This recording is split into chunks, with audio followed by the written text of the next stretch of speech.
If you're not catching fish, it's hard to know if you're in the wrong spot or throwing the wrong bait. Jason Christie's here to help. He's one of the best shallow water power fishermen alive, and today he's breaking down exactly how he decides what to throw and where to fish it, so you can stop guessing and start catching bass fast. All right, Jason Christie, welcome in. I want to talk about some power fishing today and going through baits, and who better to have than you.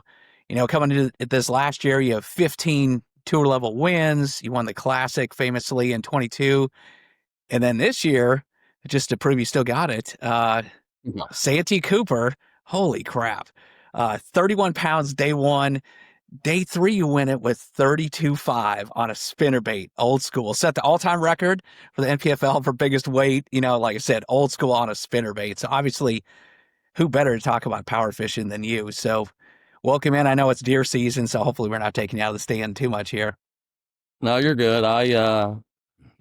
The deer season's kind of been hit or miss, and honestly, I've been a lot here lately, so it didn't hurt me to sit down for an hour and especially talk fishing and talk power fishing. So I'm all about it. Yeah, that's what we love to do. So let's talk about starting off. We'll get into baits specifically and kind of when you use different ones and different, what do you think the strengths and weaknesses are. But let's start off with your overall approach. When you head to a lake, whether you know it or not, are you one of those guys, you have 12 baits tied on, you got to have all your favorite little stuff? Are you more of that school of thought that, man, I don't want anything tied on, I just want to go in fresh, see what's going on, and go from there? No, I'll typically, start an event or start practice with, the 5 to 7 or 8 rods on the deck that I would on any tournament. I'm old enough now that I've been to a lot of these places several times, and even the new places, it's not hard to find information on the internet about it. I mean, when I say information, I mean just watercolor. I mean, you can look at Google and tell you what that stuff is. So typically I start with the same rods, the same baits that I would, you get there and you sit down and you kind of think, well, this ought to work, this ought to work, this ought to work. And I just start with the confidence colors. We actually did a YouTube video about this, I don't know, a couple of months ago. And, I've had a lot of requests to do a lake breakdown. And I think a lot of the people, they think that we have some secret waypoints or this information or something like that. And it blows people's minds that when we go to these lakes, especially a new one, like the first day of practice, I put the trolling motor down and I mean, there's been days I don't pick it up until noon and just take off fishing. But I start with, with confidence baits. I've won a lot of tournaments. I've not won on a drop shot. I'm probably not going to start with a drop shot on the deck, unless we're at St. Clair or St. Lawrence River, Sure. I'm going to start with the things that I know I'm good at, spinnerbait, flip, and frog, and stuff like that. Now, I may sit down, I may have a white frog tied on, and when I get there, I look at the water, look at the conditions, and I may sit down and tie a brown frog on. But there's not a lot of changes, and, the first few years I was on the Elite Series, I stayed with Edwin, and I use this analogy a lot. Edwin's a great fisherman.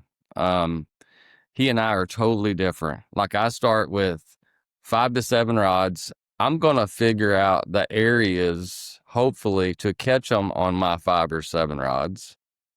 My strengths, and Edwin was the opposite. He would start with, he would have 10 or 15 on the deck, and by the end of the night, he would be rigging a different 10 or 15. Like, he was, he was more scientific than I am. Probably a lot smarter than I was, to be honest with you. But no, I do confidence, and I'm pretty simple when it comes to fishing.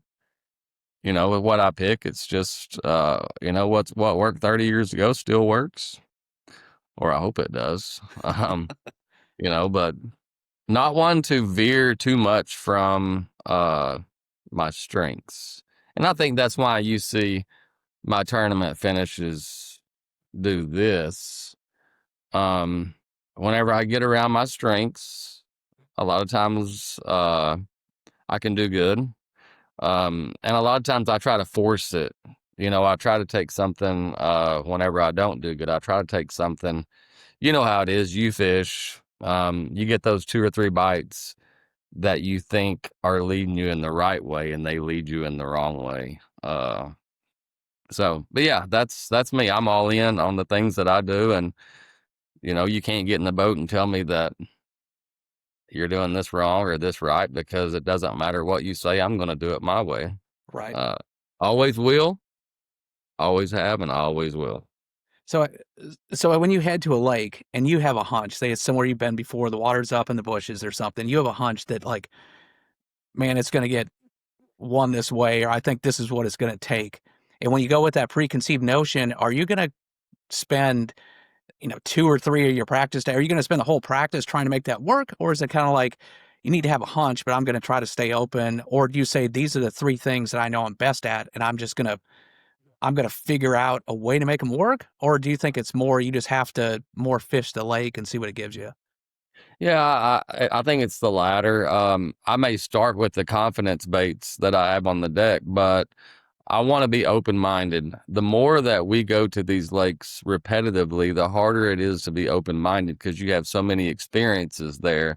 You caught them in this creek, you caught them out from underneath that dock. It's hard to stay open-minded. And that's why I love going to new lakes. I would rather go to a lake that we've never been than a lake that I've been to a lot. I'm looking at Lake Team Killer here. We fished that last year. I think my worst finish of the season. Fished it 8 million times. Too many places, too many ideas. So going back to what you say, when I get there, I want to be open-minded, but still, I'm going to start with the baits that I have on the deck. You know what I mean? I may have 2 spinnerbaits, a single Colorado, a double Colorado. I may have, a flipping jig, couple of different sizes. But it's the power style that I will start confidence-wise first. And then with people, is that, how big of a factor is that when you get to the lake where you see everybody's in the back of the creek, then you want to fish towards the front, or nobody's back? Or is it kind of like, I fish the way I fish, I don't care if there's 50 boats there, and I'm gonna fish it anyway? Cannot do that. I'm a firm believer, and I don't know if people understand this, is when I go to a lake, I don't want to find the best thing.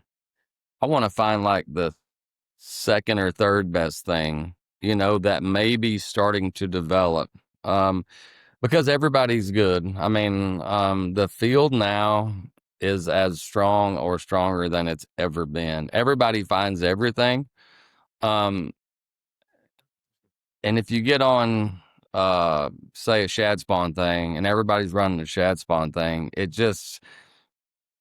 it's hard to be one of 50 guys that wins, on a shad spawn thing. That's what happened to me on 10 Killer last year, is I knew it was probably going to be one in the bushes.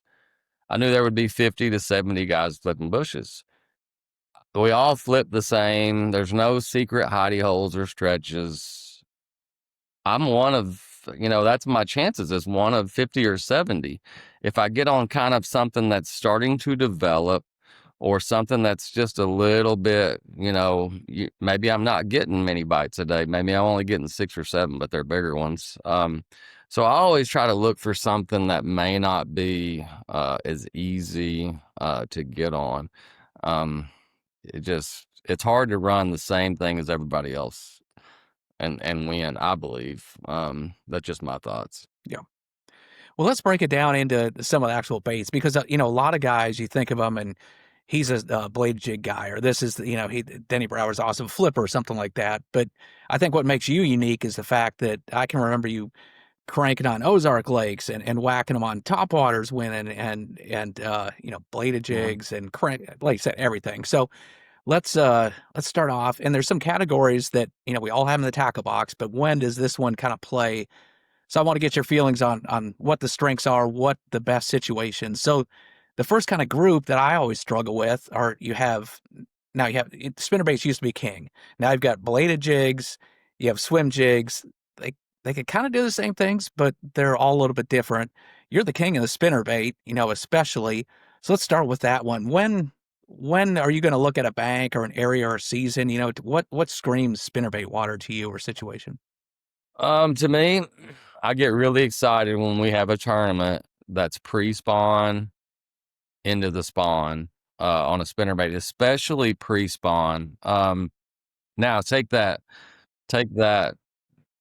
time frame there, and if you overlap that with a little bit of dirty water, I'm not saying muddy water, I'm just saying, good fishing water for me, 6 inches visibility, a foot visibility. When I get those two that meet, Santee Cooper, I'm pretty confident. I get excited. And you said it right, is a spinnerbait 15 years ago, it covered so many different things that we do. I mean, everybody uses the analogy of the carpenter with the tools in his tool belt. Well, 15 years ago, you had a jig, you had a spinnerbait, you had a topwater, and a couple of other things. Well, now we got so many other tools that's come in that's taken these other situations for spinnerbait fishing away. That spinnerbait, even though you can catch them year round, that's when I get excited about it. Is that time? That's whenever. I mean, you think about it, you're throwing a spinnerbait for the most part at the bank, pre-spawn into spawn, and even post-spawn. That's the time when the most fish are on the bank anyway. So those two kind of collide there. But yeah, you give me, I'm just trying to use an example here. God, they can all be good. I remember an FLW event when I was leading, I think I led day one, led day two on Norman. That's a clear water. But they had a big rain right at the end of practice. It pushed a bunch of water in the back, and I caught him good the first 2 days, and it cleared up the last day, and I didn't catch him as good. So there's a lot of lakes that it works on, but you get shallow targets, pre-spawn into spawn, and some off-color water.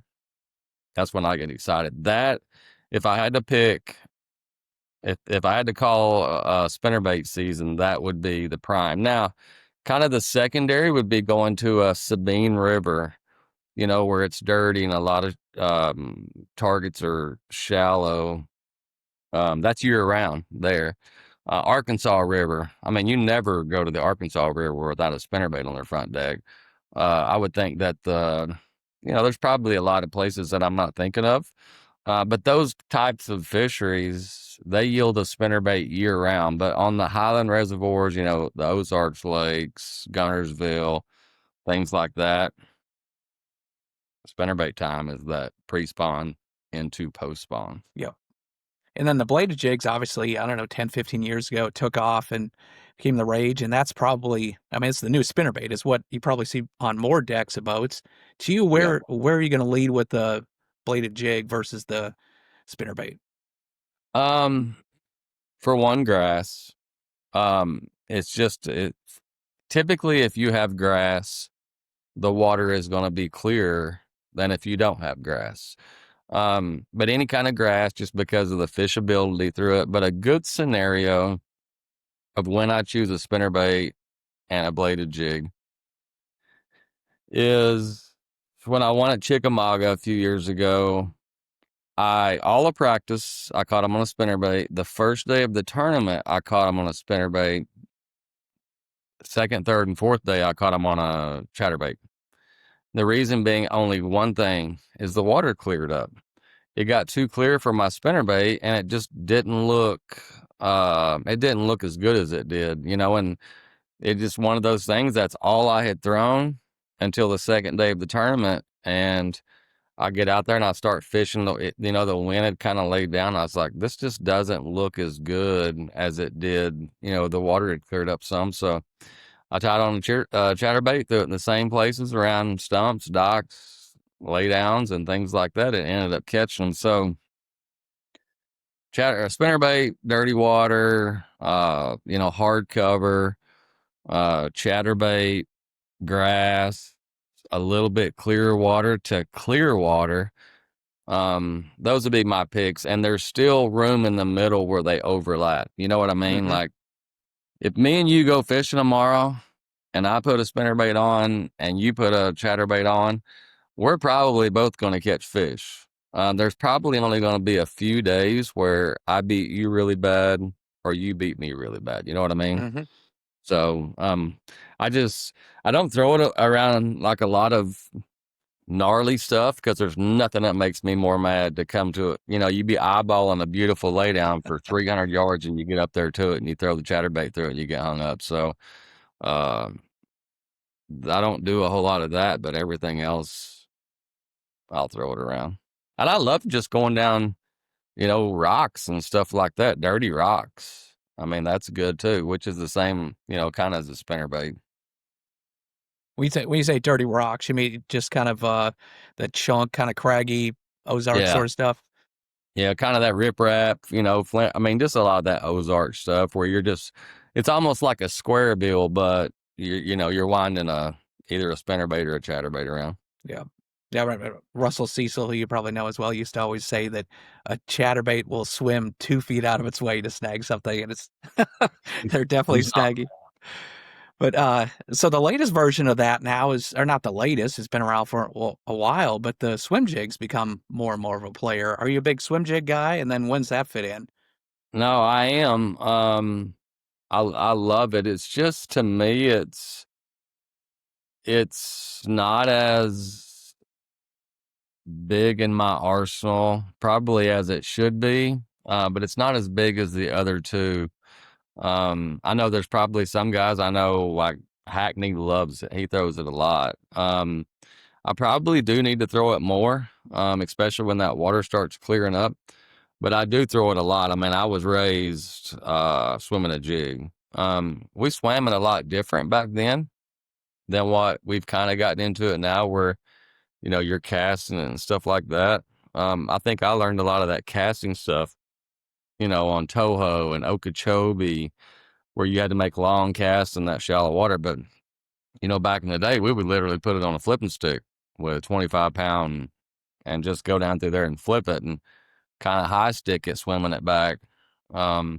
Still do both of that quite a bit, but the swim jig is just one that when the fish start spawning, really, yeah, I mean, I have one in the boat for the rest of the year. I don't know, there's just always that situation. How many times have I been out there and, you're catching, you go down the stretch with a spinnerbait or a chatterbait or both. You go down with a spinnerbait, you come back down with a chatterbait, and you're like, I got to show them something a little bit different. What more finesse bait, power fishing bait is there than a swim jig?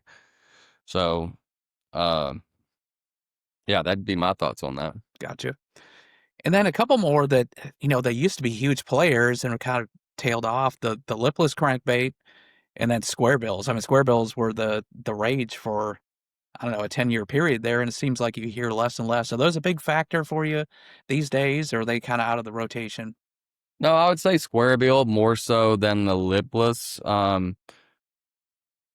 The lipless to me is there's a few situations, grass, pre-spawn, schooling fish, really cold water. I love throwing a lipless, like when it's really cold and there's nothing in the water, you're just going down rock and stuff like that. It's almost like slow rolling a spinnerbait, and we've caught some big fish doing that. But the squarebill, I feel like, to me, is more, I use it more, but I think it's probably where I live too. You know what I mean? If I lived at Gunnersville, it'd probably be the opposite. Whenever we fished there the other day, you can hardly make a cast with any kind of treble hook bait just because of not the grass in the water, but the floating grass, the eel grass and stuff like that. So it's just funny. And I think about this a lot. I don't know if it's the same for everybody, but it's weird. It's like I'll go a year and just have all the confidence and everything sets up for a certain bait, say like a squarebill, and then I may not throw it the next year. It's just like it comes and goes. And I know that guys probably get confidence in a bait. You go to one lake and you catch them on it, Well, the next lake you go there and you're like, well, I'm gonna see if I can't make this work again, and you end up running it for a year. Um, but I think about that a lot. Like last year was the year I didn't catch that many on a spinnerbait. I threw it some, but nothing really set up for a spinnerbait, so I didn't get to throw it a whole lot. Except for Santee Cooper. It worked all right there. That for Santee Cooper. And that was, it was unfortunate.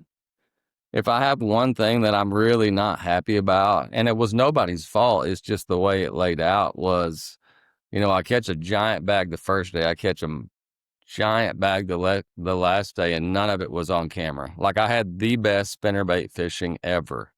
And it just didn't, I get a camera the second day and I didn't catch them that great. So I fell out of the top 5. And then the third day I figured out, I'm like, about noon, I was like, I knew it doesn't happen very often whenever you can look a mile down the bank and be like, I'm going to catch one right there. I'm going to catch one right there. And I'm going to catch one right there. But when it does happen, it's pretty special. And they were that long and that big around. Yeah, and I'm sure people are curious on that. It's worth going around down into the rabbit hole a little bit on that one. What was so special about the pattern then that you could call your shot, and why did they set up so well? Well, it's one of those things that I don't know if my brain is different than everybody else's, but if you give me too many options or too many things to think about when I go into a tournament, you just have too many options. That's just like practice. Like I don't want to find 50 places that I can catch them because you're going to pull into one, and if they're not biting, what are you going to do? You're going to run in the next one, and pretty soon you're going to be on spot 50 and you ain't caught nothing. That's what gets you closed minded and stuff. So, when I got to Santee, I only got 1 day of practice, and I think I'd only been there a couple of times. And I'll never forget, I backed the boat down because I didn't put in till like 10 o'clock.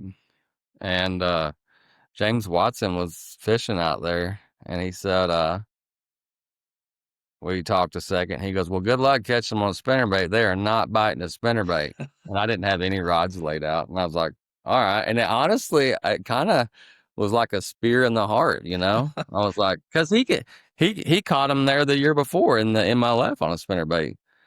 And I was just like, oh my goodness. So whenever he goes about his business, I reach in there and I pull 2 spinnerbaits out and lay them on the deck. And I don't know, an hour later, I caught like a 4-pounder on it. And I was like, I think they'll still bite it. And then, like at 3 o'clock, I caught a 7-pounder. And then like 5 o'clock, I caught like a 9-pounder. Oh, jeez. And, but I really didn't have, like, I just knew if I put the trolling motor down, I could get some bites. And what happened is the first day I pulled into a stretch that I thought I could start with a couple of big ones. I did not get a bite.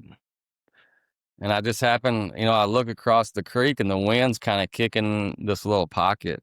I was like, well, that looks good. Let's go over there, which is what I want to do as a fisherman. And I go over there and put the trolling motor down, and 200 yards, I literally should have had 40 pounds.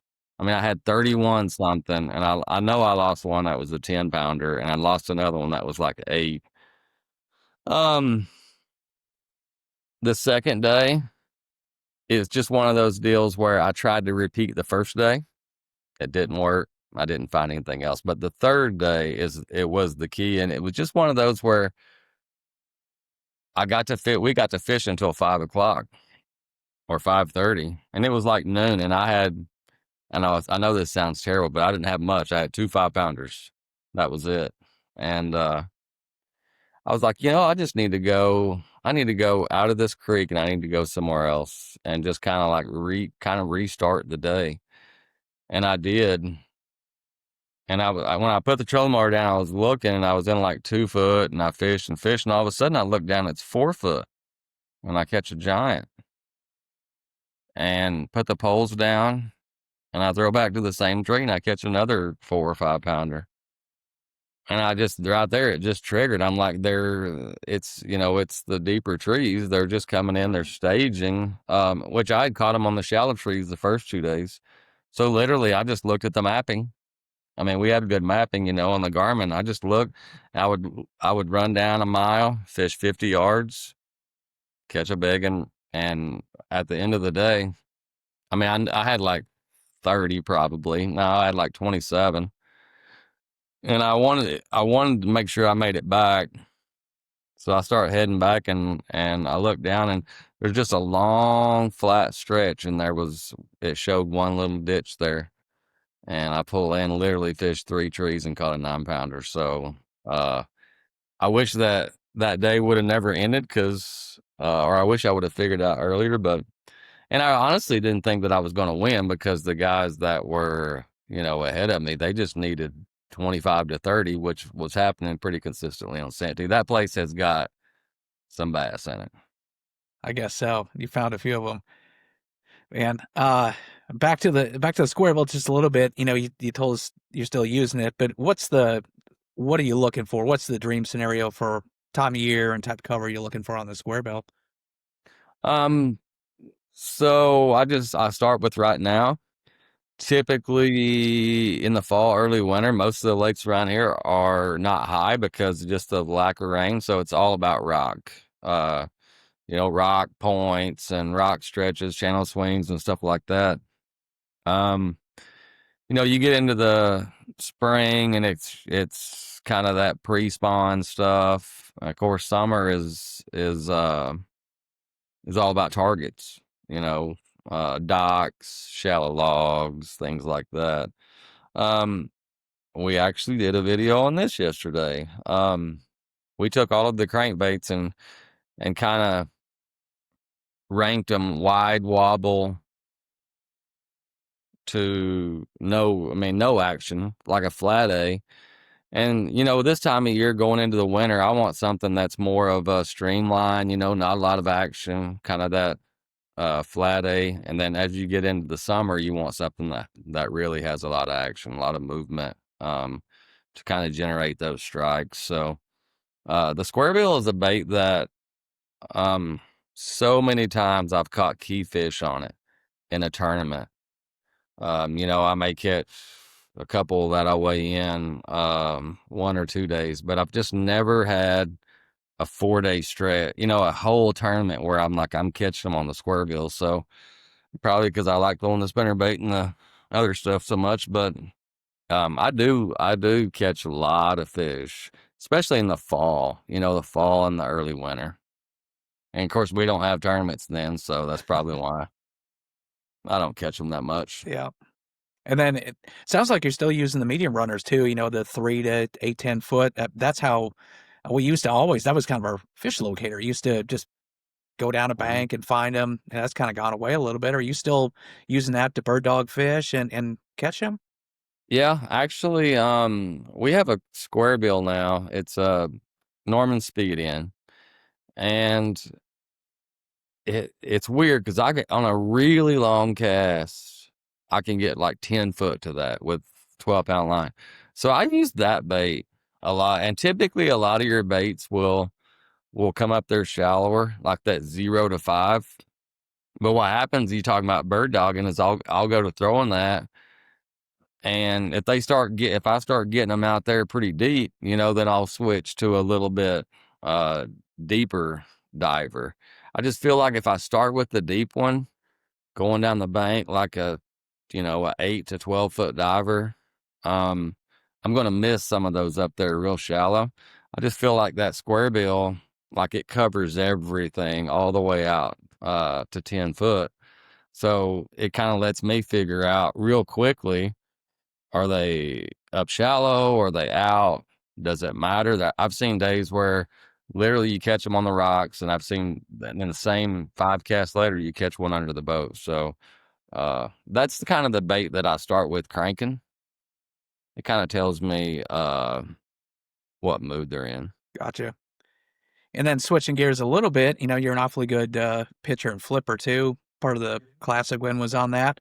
But a Texas rig versus a jig, again, kind of like the chatterbait and the spinnerbait, they're similar but different. What's your rules of thumb for going jig versus Texas rig? The basic rule for me is I like a jig up until the spawn. Once those fish get on bed, it just seems like they like a soft plastic better than a jig. You know what I mean? And a lot of it, I think you could also relate it to probably water temperature, say 60 and below. I like a jig. Now, that's just a basic rule. Now, if I go to a river system, the Arkansas River, Mississippi River, places like that. It just seems like on those river systems, like you can get away with a jig. I like to start with a jig because I feel like if you can get something going on a jig, you have a good chance to win. You know what I mean? It just seems like the average size bite is a little bit better. Those are just basic rules. I mean, I've seen it. There's instances where that's not true, but day in and day out, up until those fish get on bed, I use a jig, and I use soft plastic until the water starts getting back around 60. And it's like right now. I would guess the water temperature is probably down into around 60 on 10 killer and around these places around. Like I'll take every soft plastic out of my boat except for a trailer. All the Christie critters and tubes and things like that, I just take them out because I use a jig. Gotcha. And then in terms of like topwaters and buzz baits, frogs and stuff, are you using those as fish locators too, or is that pretty much more especially once you kind of find them, or just windows of shad spawn or something like that, or fall? Yeah, I think both of those baits are good search baits. They're good search baits, and they're also good, the frog more so than the buzz bait. They're also good whenever you get in an area and you just got to fish it and fish it and fish it and pick them and just pick up random fish.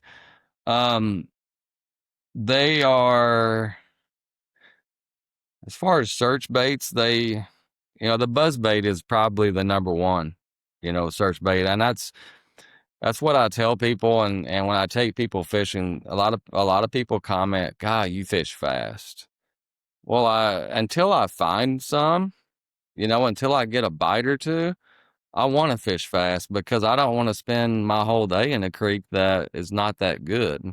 Um, I fished with Scroggins one time a long time ago, and we were punching mats, and I would literally flip into the mat, and by the time I would get my weight out, it would be behind the engine. He's going so fast. And I'm like, why are you going so fast?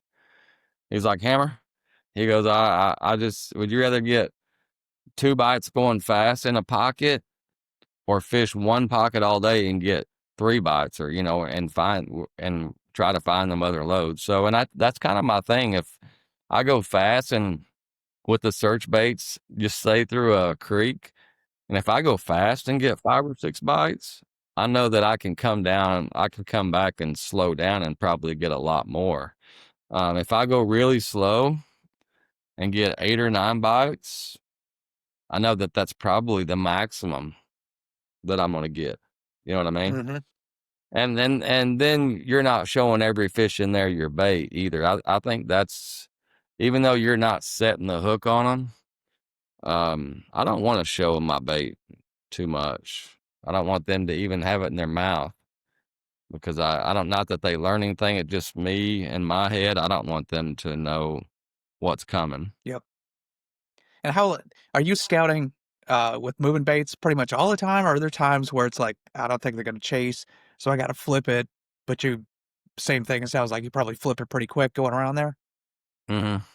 Yeah, I just move quick. I wish there was a better way to explain it, but I mean, I'm just hitting the high percentage places. Even if I'm flipping, I'm just going through hitting the high percentage places and just trying to find a group of fish.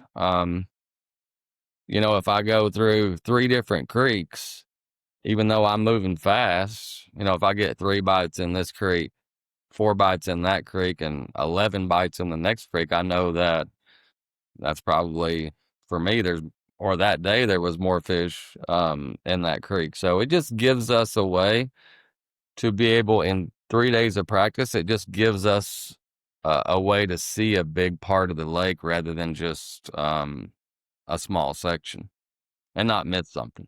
And how often do you feel like if you're looking for fish, obviously once you locate a group, like you said before, going back through and changing it up a lot of times that catches some. But do you feel like if you went down a series of points or back of a creek or something, say with a spinnerbait, do you ever find yourself coming back and saying, well, maybe I'll eat a square bill and refishing that? Or you pretty much like, if there's enough here for me to do anything, they're going to bite any of them. So you're not too worried about doubling back. Yeah, both scenarios. I really like something a little bit different. You know, it all depends on how much time there's been between my first trip. You know what I mean? Mm-hmm. I don't want to go down a stretch and then just turn the boat around and come right back. Um, if it's been 3 or 4 hours, say I went somewhere else and I come back, I'm liable to use the same bait, because one thing that I've learned with LiveScope is everything that I thought was true about fish behavior is not. Like, I follow these fish around, they'll swim out in the middle, then they go up and they get on the bank, and then they swim down the bank. Some of them sit on a stump. Like, every one of them's different. So you have new fish moving in, moving out. You have fish that are sitting there and that just don't bite, that you have to make bite. So it all depends on that time frame. The shorter the window, the more I would probably want to try something different. The longer, I wouldn't be scared to use the same thing. And are you a big color tweaker, or over the years you've been pretty much like it's like a white or white chartreuse spinnerbait and I'm good, or is it, or do you Yeah, think it makes a huge difference? I really don't. I mean, obviously there's days where, like, it gets in your head where I got 3 strands of orange in my jig and 2 of them's come out and you're like, God, I got to tie another jig on. Yeah. But for the most part, I'm a simple, something that looks like a shad, something that looks like a perch, something black and blue. I'm pretty simple. I don't really think there's a lot into the color thing. I mean, there's been days that it's kind of tweaked me out, but for the most part, I think the lure, the action, the depth, and the area, I think color falls below all of that. Gotcha. Yeah. And then Finesse, we haven't talked about any of that. Is how big of a player is that in your game plan? It sounds like none in practice, but do you have a couple of I mean, surely you've got a couple Finesse go-tos in the drop shot or wacky and neek and all that good stuff. Yeah, I'm not big on the shaky head. I mean, they catch them on it, guys do. You know, if you fish, you just can't do everything. You know what I mean? Like, if I threw everything, I'd spend more time tying baits on than anything. But I always keep a spinning rod in my boat uh with a wacky rig on. Just for, if I miss one, say I'm going out of the bank and I cast at a stump and I see one come up and just say chase my spinnerbait but don't get it, then I can always wheel around out there and make that cast in there. There was a scenario this spring where we're at Lake of the Ozarks, and I'm going down, I don't even have it laid out. I'm going down the bank and I look up there and I see like a 4.5 just cruising the bank. And I reach down there, pull it out, fire it up there and catch her. Um, there's just, if you're a power fisherman and you like fishing 5 foot or less, a wacky rig is something really good to keep on the deck just for scenarios like that. Just an extra fish or 2 or 3 a day. Um, fish that you miss, fish that you see. Um, I caught a 9-pounder on lay a couple of years ago in the Elite Series, and I saw her and I threw a frog at her twice and didn't get her to eat, and I picked up the wacky rig, threw it over there and caught it. That fish gave me 10,000 for big fish of the year. It put me back. I was kind of flirting with not being in the classic, put me back in the classic, and a high finish. So that fish was worth a lot of money. If I hadn't had it laid out, I wouldn't have caught her. And then with LiveScopes, obviously changed the game offshore, but up shallow, it's amazing how you see some of those fish. But when you're going down the bank, are you pretty much these days just looking at the cover, or are you looking for a random bonus fish who's floating out there, or are you looking for to see if you can see a laydown or something that's just under the water that you can flip at? How's LiveScope fit into your shallow game these days? All of the above. It really is, and I think every day is different. Um, there's day, and I know there's some of these guys who look at it a lot, and I look at it a lot too. But it's kind of like having all of those baits. I can't do everything, and I just don't feel like I'm doing a good job if I'm trying to look at the bank and I'm trying to look out, I'm trying to look for fish and things like that. Typically, if I'm cruising down the bank, it's on the bank, like I'm mostly scanning, looking for cover. Now, if I start seeing some fish, uh, yeah, then that changes. But every day is really different. I mean, especially in the wintertime, I know there's days where uh, I put the trolling motor down and I never look at the bank. You know what I mean? I'm just looking for fish depending on how they set up. So I just kind of keep an eyeball on it and let it kind of tell me where they're at. Try to fish as much as I can in between. Um, and just let between the both of those fishing, looking, I probably use LiveScope as much looking for cover as I do for fish. I may just swing out there if I see a brush pile, then I kind of start,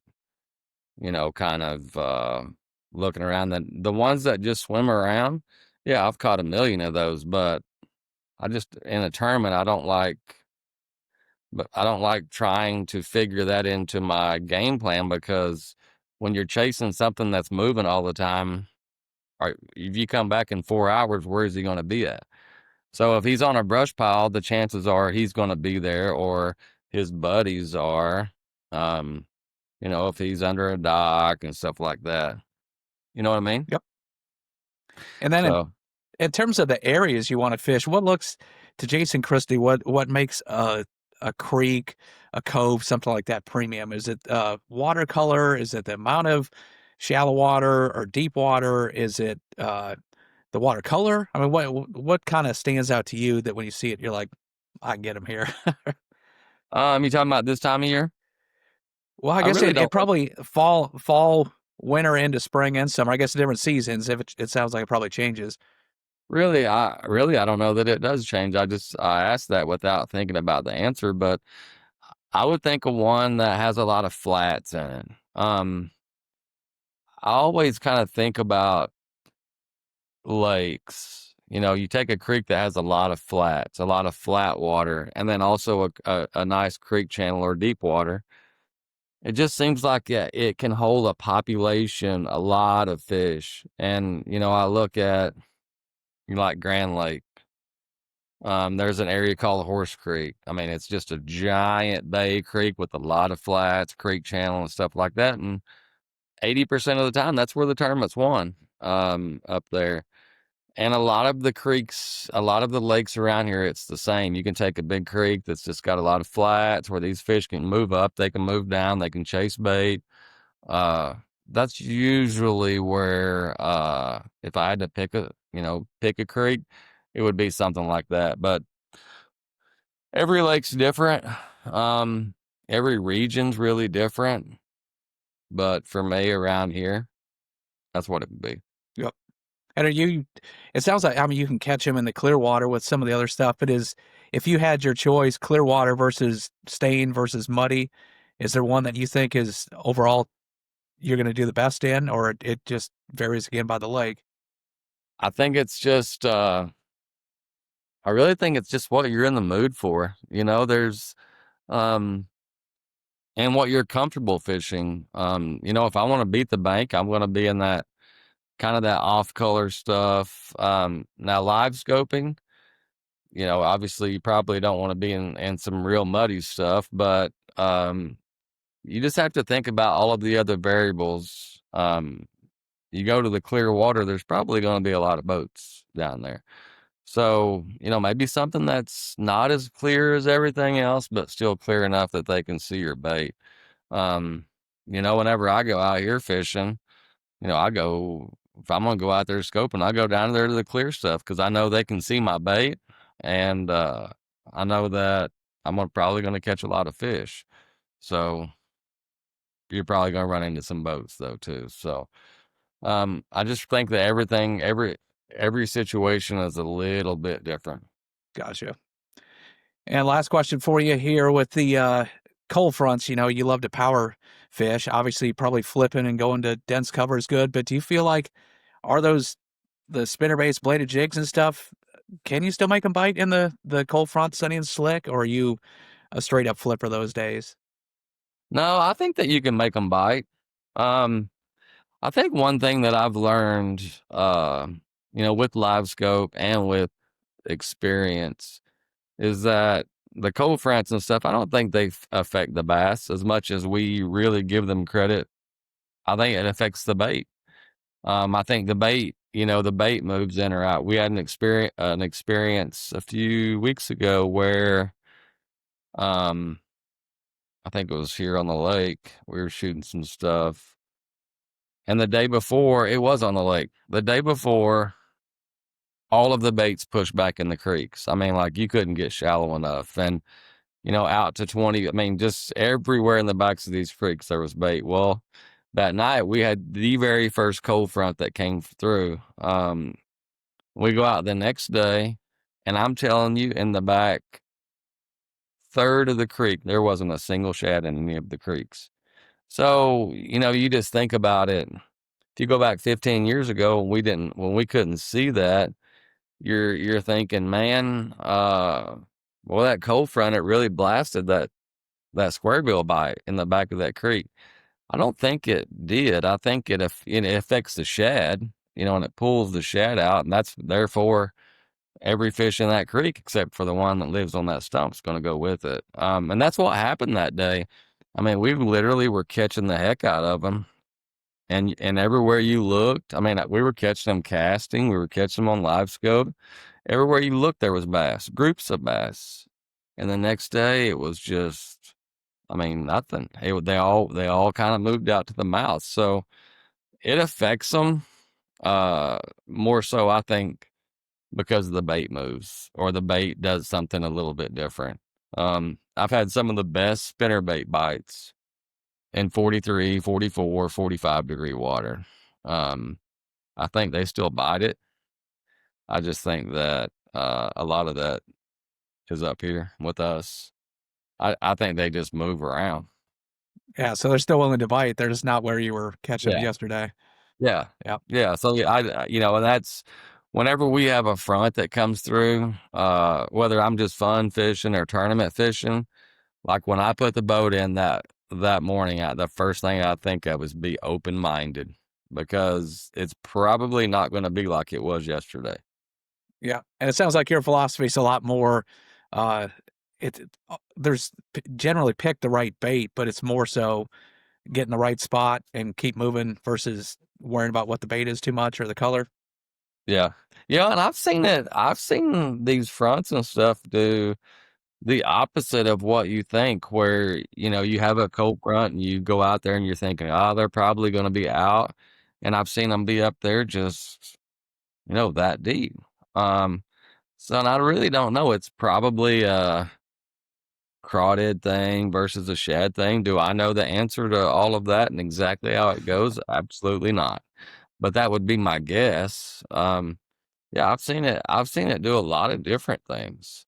But I just know whenever these fronts start coming through and the lake's not stable like it was, you almost start with that practice mentality, move kind of quickly, test the waters, and forget everything that you learned the day before.